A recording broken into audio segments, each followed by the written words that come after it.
All this time, the river flowed. Hey folks, Crazy Collaborator here again, and it's time we're going to look at game number 8 in our 20 from 1991 series. This game was part of a long franchise, mostly known as Bomberman. In the US, it was known as Atomic Punk. Eventually, it became accepted as Bomberman, but this was the first arcade release, I believe, in the Bomberman franchise. It was released for home systems long before this, in like 1993, I believe. It eventually had a US Nintendo release in 1985, I believe.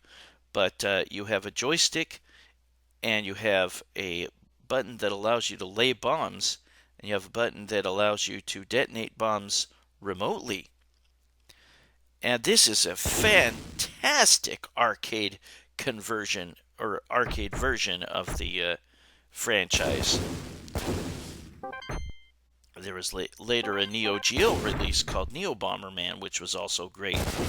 But your goal is you are this guy that lays bombs, and you need to destroy all the enemies on screen with the blasts of your bombs. And you can walk into your own blasts and be killed. Or there will sometimes be enemies that lay bombs as well, and you can walk into their blasts. Or touching an enemy will also kill you. The Atomic Punk version, and there was also a version called Dynablaster, which is just the same as Atomic Punk. You can play up to 4 players simultaneous play on those. On the Japanese version Bomberman, you cannot, but you can play a deathmatch of 1 or 2 players against 2 or 3 computer opponents. And we'll look at that a little bit later on. But, yeah, you control this little guy with the white helmet, and you lay the bombs with one button, and with a second button, once you collect the right power-up, you can detonate the bombs remotely with that second button. So you can just lay it and then walk away and detonate it whenever it behooves you.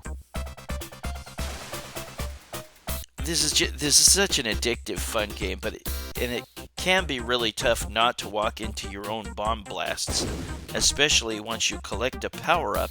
And you collect the power-ups by blasting certain blocks, and they'll leave power-ups like that little flame icon that will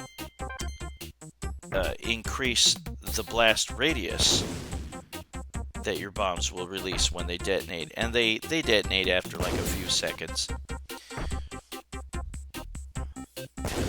Some of the enemies are dumb enough to just wander right into the blasts, and some of them are a lot smarter, and they will wait until the blast clears, and then they'll keep on moving.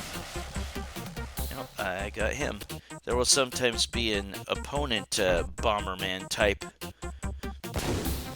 that you will have to contend with. But yeah, blasting certain blocks will unleash those power-ups. And sometimes you can get extra bombs. And you can keep collecting that icon, and you can lay a maximum of 5 bombs at once. But that may make it a hell of a lot easier to walk into your blast radiuses. And if a blast radius touches another bomb that you've laid, that adds to the blast radius. There's an icon of remote control, and that allows me to lay the bombs that I just laid right there. There will be some enemies that will hide in the blocks, and so you have to, if you've got remote bombs, that's good. You can wait until they come out from the blocks, and then you can blast them. No, I didn't lay them right. Whoops. You can also force them out of the blocks by blasting the block that they're hiding behind. There will be some bonus icons that you might be able to get from those destroyed blocks. And those are just bonus points. They could be like 5,000, 10,000, 30,000, 40,000, 50,000, or the maximum of 77,000. This game was, this game was created by Hudson Soft and licensed to Irem. And yeah, this is one of the longer running, mostly home console games of all time. Even more than Load Runner, I would wager. You can increase your speed with the roller skate icons. Yeah, best to lay the bombs at like intersections. That way the blast can travel in 4 directions and increase the possibility of taking out enemies. I'm not particularly good at this game, but it sure is fun, and the challenge of knowing where to place the bombs is really quite fetching. Yeah, running into an enemy or touching a blast radius will kill you. You cannot get oh, that was nice. You cannot get extra lives from collecting certain point values. You get them only by uncovering 1-up icons from certain destroyed blocks, but they're pretty rare. When you start a new stage, your the power-ups that you picked up reverts back to just laying bombs.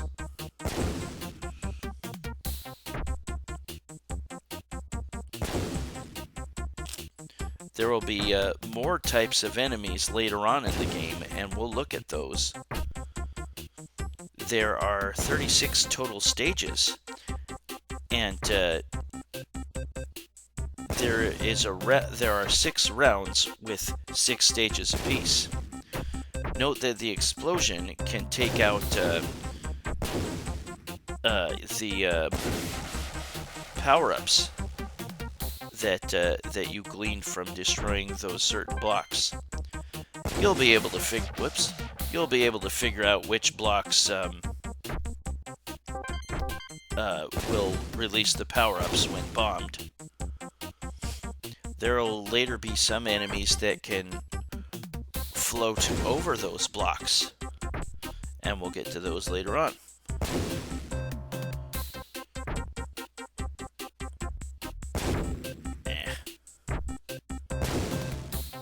Oh, he just barely avoided that one blast.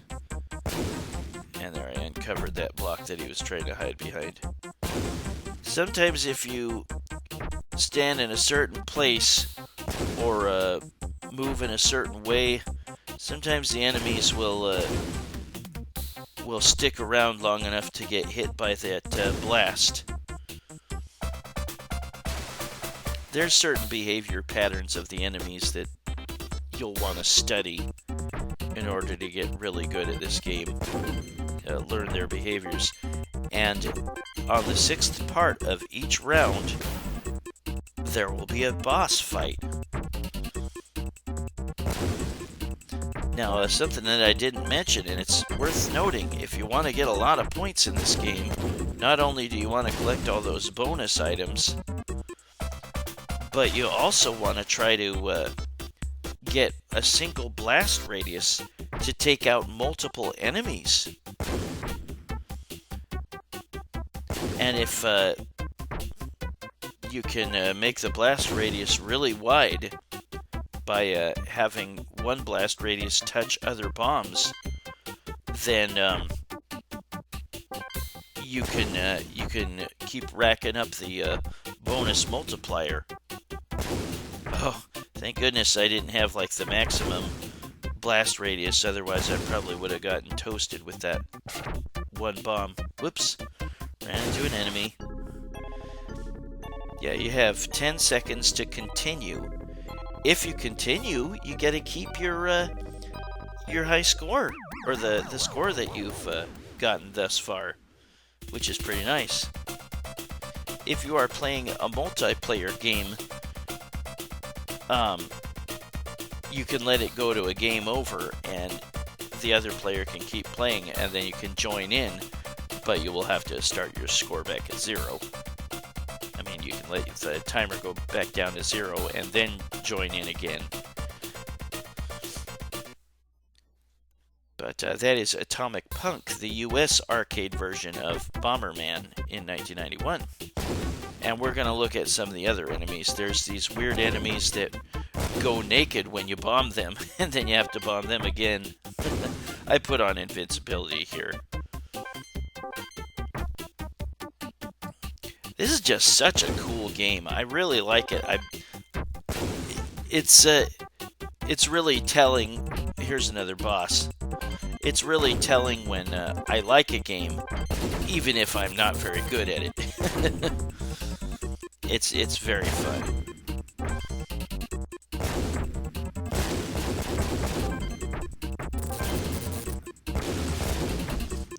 Yeah, when you get that extra bomb icon, you can lay several and at once and have so many blast radiuses going on, and you can get big bonuses for taking out several enemies. Most of the enemies don't give you much points.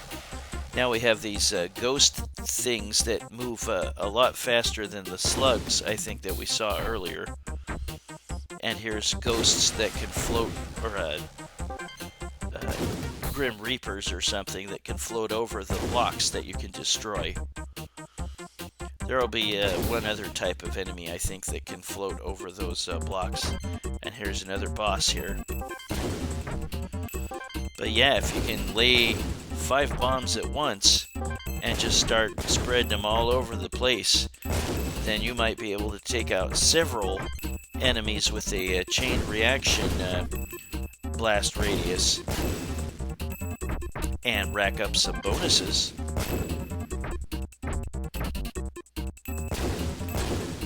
But also look out for those bonus point icons that you can get from blowing up certain blocks, because those can be pretty nice too. Like I said, there's one that's up to 77,000, and that's the Hudson Soft B icon. You know, it's a mascot kind of. There is a definitive ending to this game once you've beaten all 36 stages, and we'll get to that eventually. Now is that intentional for that enemy to look like a penis?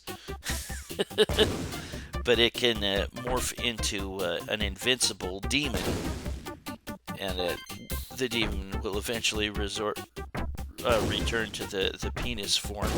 It's wow. You swear that's got to be intentional, and how they'd be able to get away with it is a mystery. And here's another boss. Yeah, don't forget that you can take out those power-ups with a blast radius on accident, so I mean, unless you don't care about what the power-up is.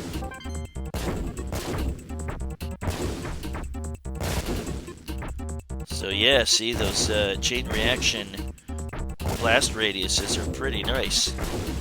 This boss can teleport around the room.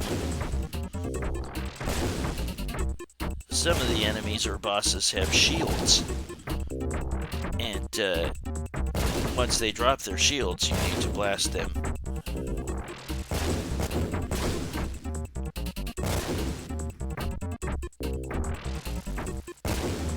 I have never seen Atomic Punk in arcades that I can recall. I would have had, quote unquote, a blast playing this. I definitely recommend this if you're going through like a classic arcade and you see this. Definitely give it some playtime. Now we have more enemies that can float over those destructible blocks.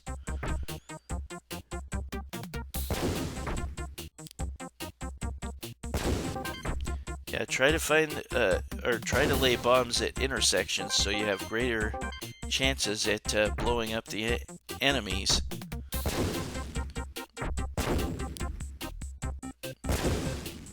Never forget if you picked up the oh, here's a new enemy that it does have a shield and it can lay block or bombs on its own. But never forget if you picked up that flame icon that your blast radius will increase. So know how wide it is, so that you know how far away you can stand from it and not be killed.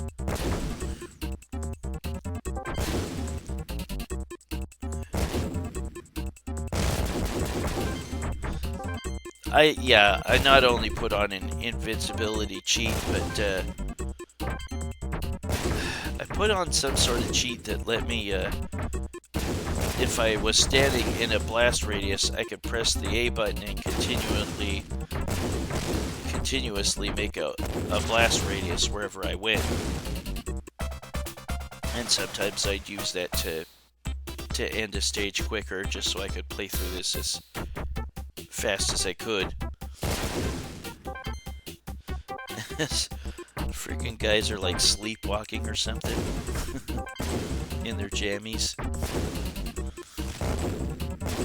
Like I said, the Bomberman, the Japanese original arcade game of this, has deathmatch play, and you can play one player versus like 3 computer-controlled players, and you just try to be the winner, the last one standing.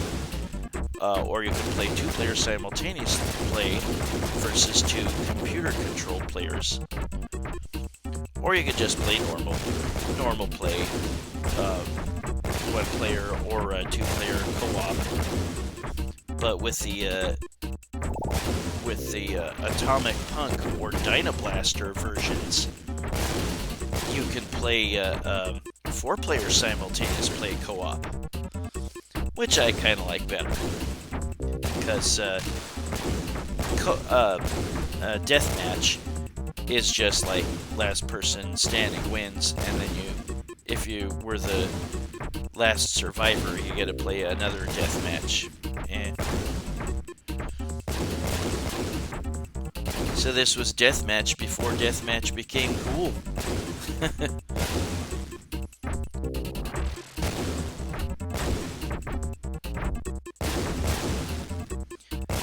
But this will be the last stage, and I finally beat the last guy, the last boss. And now we see the ending. Peace is restored to the world. King Bomber is like your nemesis, and I think that was the guy you beat at the end, and he's busy cleaning up rubble from all the destruction.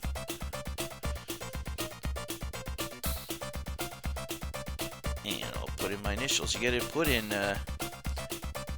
what was it, 6 letters? But I just put in Russ. That was my gameplay of Atomic Punk. And the regular gameplay is the same between Atomic Punk, Bomberman, and Dynablaster, unless you choose, like I said, deathmatch play, which we'll look at eventually. And this is a 4-player simultaneous play co-op. You can still kill each other.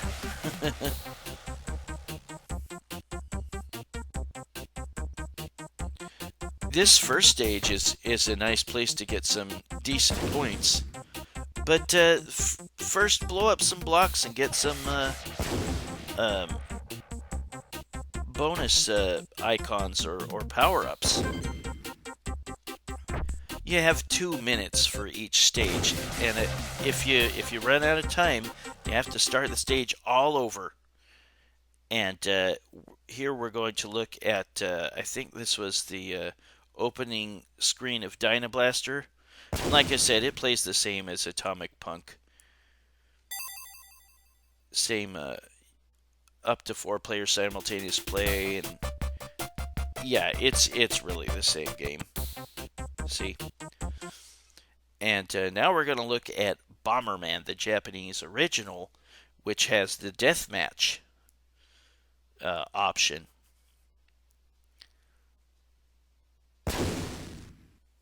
This is such a fun game. I enjoy it.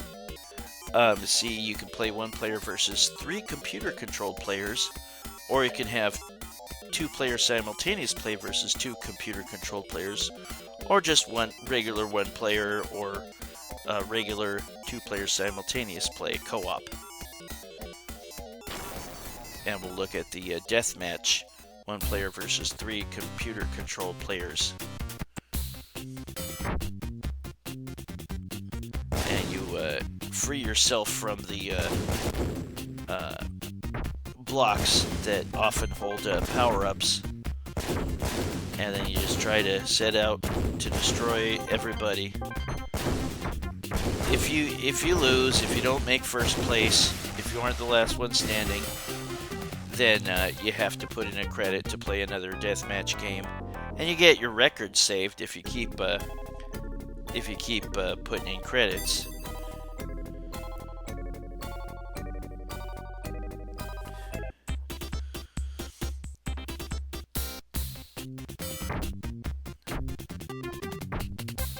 And you can have a second player join in.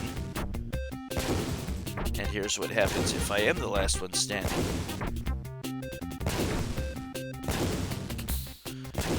See, the computer-controlled characters are pretty smart. Oh, got him. And you get this screen if you are the champion. Then you get to continue without putting in a credit. So if you're very, very, very good at deathmatch, you could probably play a long while on 1 credit.